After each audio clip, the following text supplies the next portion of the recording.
नागराज की नागमणि हासिल करनी होगी। नागमणि के बगैर हम नागराज का कुछ नहीं बिगाड़ सकते।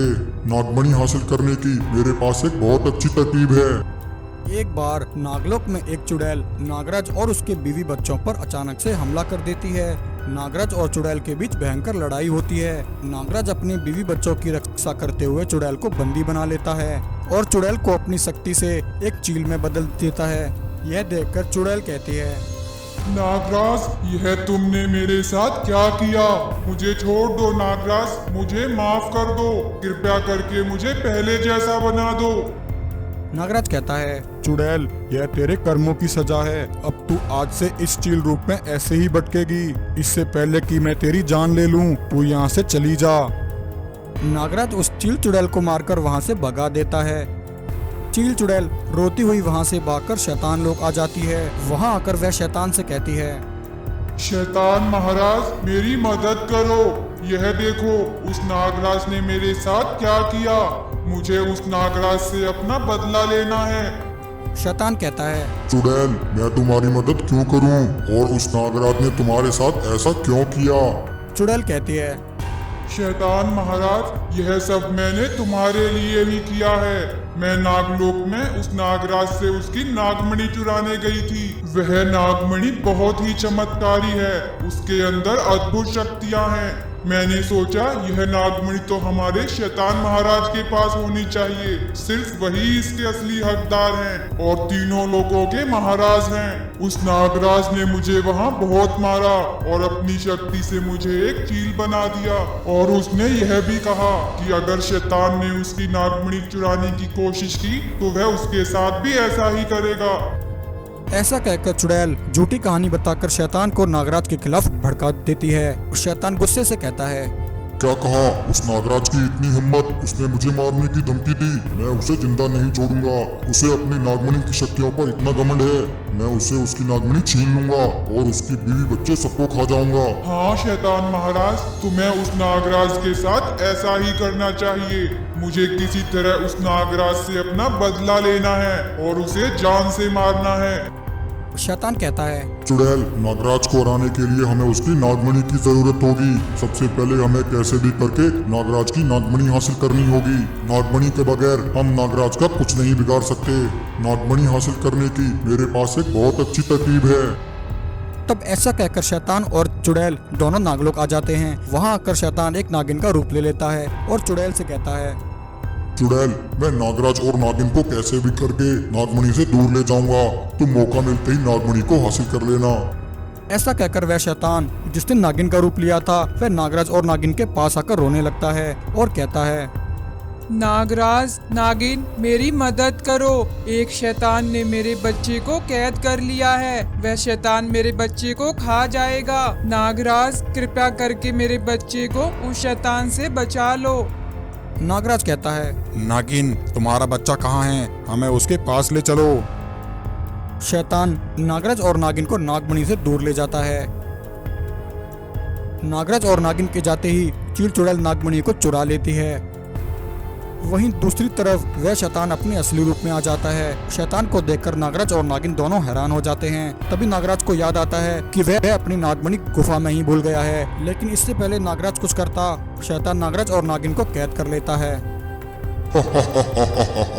नागराज, अब तू मेरी कैद में है। अब तू मेरा कुछ नहीं बिगाड़ सकता। जल्द तेरी नागमणि मेरे कब्जे में होगी। मैं तुझे और तेरे बीवी बच्चे सबको मार दूंगा और इस नागलोक पर कब्जा करूंगा। नागराज और नागिन को कैद करके शैतान अपनी गुफा में वापस आ जाता है और नागमणि की शक्ति से चुड़ैल को वापस ठीक कर देता है। चुड़ैल अपने असली रूप में आ जाती है। चुड़ैल बहुत खुश होती है और कहती है, शैतान महाराज, तुम्हारा बहुत शुक्रिया। अब हमें चलकर उस नागराज से अपना बदला लेना चाहिए, वरना वह भाग जाएगा। नहीं चुड़ैल, वह नागराज कहीं भाग कर नहीं जा सकता। मैंने नागराज और नागिन दोनों को कैद कर लिया है। उधर नागराज के बच्चे जो चील चुड़ैल के आते ही गुफा में ही छिप गए थे, वे अपने माता पिता के पास आते हैं। नागराज अपने बच्चों से कहता है, बच्चों, तुम दोनों घबराओ मत। हम दोनों यहाँ से आजाद हो जाएंगे। मुझे एक बार मेरी नागमणि वापस मिल जाए, मैं यहाँ से आजाद होकर उस शैतान और चुड़ैल का अंत कर दूंगा। तभी नागराज का बेटा कहता है, पिताजी, आप चिंता मत कीजिए। मैं उस शैतान से आपकी नागमणि वापस लेकर आऊंगा। वहीं जब शैतान और चुड़ैल दोनों सो रहे थे, तभी नागराज का बेटा मौका मिलते ही नागमणि उठाकर वहां से निकलता है और अपने माता पिता को आजाद करा लेता है। वहीं जब शैतान की आंख खुलती है, वह नागमणि को ना पाकर पागल हो जाता है। चुड़ैल, यह क्या? वह नागमणि कहाँ गई? वह नागमणि तो यहीं रखी थी। तभी भी इतने में नागराज वहां आ जाता है और कहता है, शैतान, नागमणि उसके असली मालिक के हाथ में है। बस फिर क्या था, नागराज नागमणि की शक्ति से शैतान और चुड़ैल दोनों को जलाकर वहीं मार देता है। वहीं दूसरी चुड़ैल परीलोक आ जाती है और जादुई परी को पकड़ लेती है।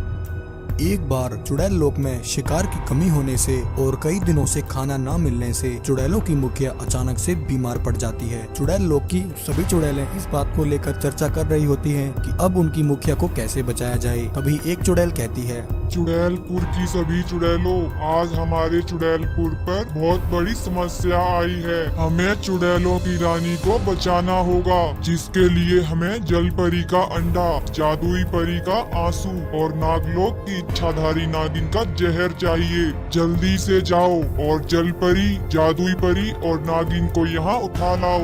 अगर तुम में से कोई भी चुड़ैल खाली हाथ लौटी तो याद रखना, मैं उसके हाथ पैर कटवा दूंगी।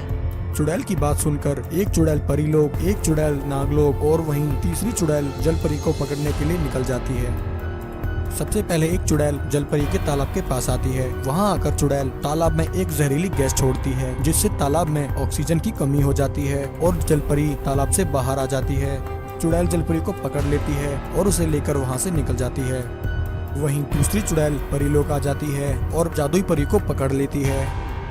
इस तरह तीसरी चुड़ैल भी नागलोक जाकर इच्छाधारी नागिन को पकड़ लेती है और उसे लेकर चुड़ैलों की रानी के पास जाती है। सभी चुड़ैलें जलपरी, जादुई परी और नागिन को लेकर चुड़ैल लोग आ जाती हैं। यह देखकर चुड़ैल बहुत खुश हो जाती है और बोलती है, शाबाश मेरी चुड़ैलों, आज तुमने मुझे खुश कर दिया। यह जल परी, जादुई परी और नागिन, यह तीनों हमारी सबसे बड़ी दुश्मन हैं। आज इन तीनों को एक साथ देखकर मन तो करता है कि इनकी बोटी बोटी काट कर खा जाऊं, परंतु पहले हमें अपनी चुड़ैल गुरु को ठीक करना है, उसके बाद मैं इन तीनों को ठिकाने लगाऊंगी। यह कहकर सभी चुड़ैलें जादुई परी, जल परी और नागिन के सामने एक एक पायदान रख देती हैं और कहती हैं, ए जल परी, अब जल्दी से अपना अंडा इस पायदान में डाल। जादुई परी, तू भी अपना आंसू इस पायदान में डाल। और इच्छाधारी नागिन, तू भी जल्दी से अपना जहर इस पायदान में उगल दे। तभी पास में ही चीकू नाम का एक मुर्गा चुड़ैलों की यह सारी बातें सुन रहा होता है। चीकू मुर्गा बोलता है, अरे बाप रे, ऐसे तो यह चुड़ैलें जादुई परी, जल परी और नागिन को मार ही डालेंगी। मुझे जल्दी से जाकर यह बात नागराज को बतानी होगी। अब तो नागराज ही इन तीनों को चुड़ैलों से बचा सकते हैं। चीकू मुर्गा उसी समय भागा भागा धरती लोक नागराज के पास आ जाता है और बोलता है, नागराज जल्दी चलिए, चुड़ैलपुर की चुड़ैलों ने जल परी, जादुई परी और इच्छाधारी नागिन को पकड़ लिया है। वह चुड़ैलें उन पर बहुत अत्याचार कर रही हैं। आप जल्दी से चलकर उन्हें बचा लीजिए। चीकू मुर्गे की बात सुनकर नागराज उसी समय चुड़ैलपुर पहुंच जाते हैं और चुड़ैलों से कहते हैं, दुष्ट चुड़ैलों, तुम सबने इन तीनों को क्यों बंदी बना रखा है? तुम इन सबको इसी समय आजाद कर दो। तभी चुड़ैल बोलती है, नागराज, अगर तुझे अपनी जान प्यारी है तो इसी समय यहाँ से वापस लौट जा। यह तीनों तो अब हम चुड़ैलों का भोजन बनेगी। तभी जलपरी नागराज से कहती है, नागराज, ये चुड़ैलें अपने चुड़ैल गुरु को वापस जिंदा करना चाहती हैं, जिसके लिए इन सब ने हम तीनों को यहाँ पकड़ रखा है। इन सभी चुड़ैलों की जान इनकी चुड़ैल गुरु में है। यदि इनकी चुड़ैल गुरु को किसी तरह जला दिया जाए तो यह सब चुड़ैलें जलकर भस्म हो जाएंगी। जलपरी की बात सुनकर नागराज उसी समय आग की एक चिंगारी चुड़ैलों की रानी की तरफ फेंकते हैं। तभी चुड़ैल गुरु में आग लग जाती है। आग लगते ही चुड़ैलों की रानी जलकर भस्म हो जाती है और साथ ही वह सभी चुड़ैलें भी जलकर भस्म हो जाती हैं।